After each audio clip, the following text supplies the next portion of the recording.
It was a Thursday night in Diadema, São Paulo's ABC region. The small living room was full of relatives gathered around the plastic table. Donna Sonia's phone wouldn't stop vibrating with notifications from the online fundraiser. Goal reached. $28,700 raised for Sonia's dream.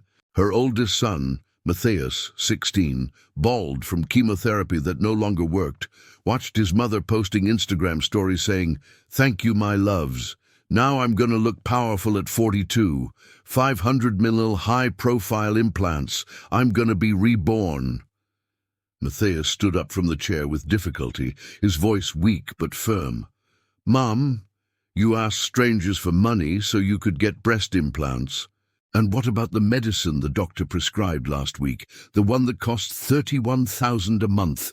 We don't even have the 8,000 real one from the public health system that's out of stock."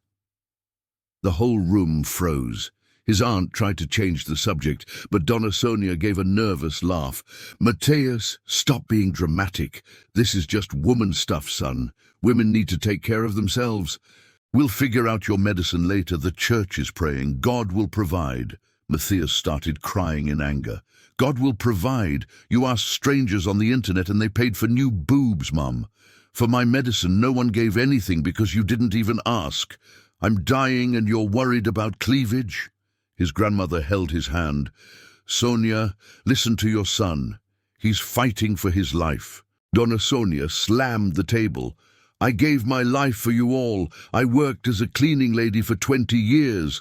Now that I finally have a chance to feel like a woman again, after your father left me fat and destroyed, you want to blame me? I deserve this." Matheus grabbed his mother's phone, opened the fundraiser, and read the comments out loud. "Slay, Queen! You're gonna look hot! Dream achieved!"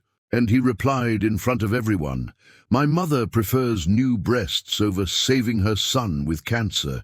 Thank you to everyone who helped her kill me faster." He turned the phone off and went to his room crying. The fundraiser was cancelled in less than 2 hours. People demanding refunds, cursing, reporting it. The story spread through WhatsApp groups, became a neighborhood news article. Mother raises money for implants while son fights leukemia.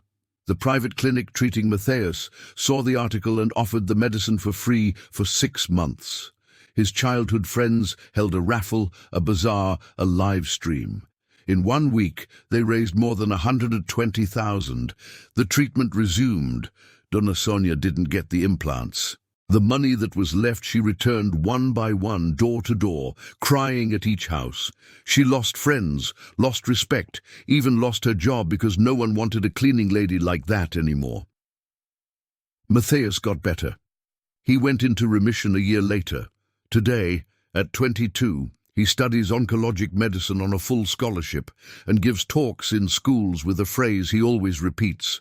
"My mother thought vanity was more urgent than life. I survived despite her, not because of her. Take care of the person beside you before taking care of your appearance for the people outside. Because beauty fades, remorse stays." Donna Sonia still lives in the same house. She works double shifts, pays her son's bills, goes to all his appointments. She never wore a low-cut top again. Every day she looks at her son and silently asks for forgiveness. He answers with a hug, but his eyes still carry the question that never again needed to be spoken. If I had died, would the new breasts have been worth it? And the message that remains for anyone who hears this story is simple and harsh. Wrong priorities kill more than disease. Before asking for help for your dream, ask if someone beside you isn't needing that help just to keep breathing. Vanity doesn't hug your child, doesn't hold a hand during chemo, doesn't wipe tears. Love does. And real love doesn't choose a mirror before choosing people. Whoever has a mother has everything. But whoever has a mother who chooses right has even more than that. They have life.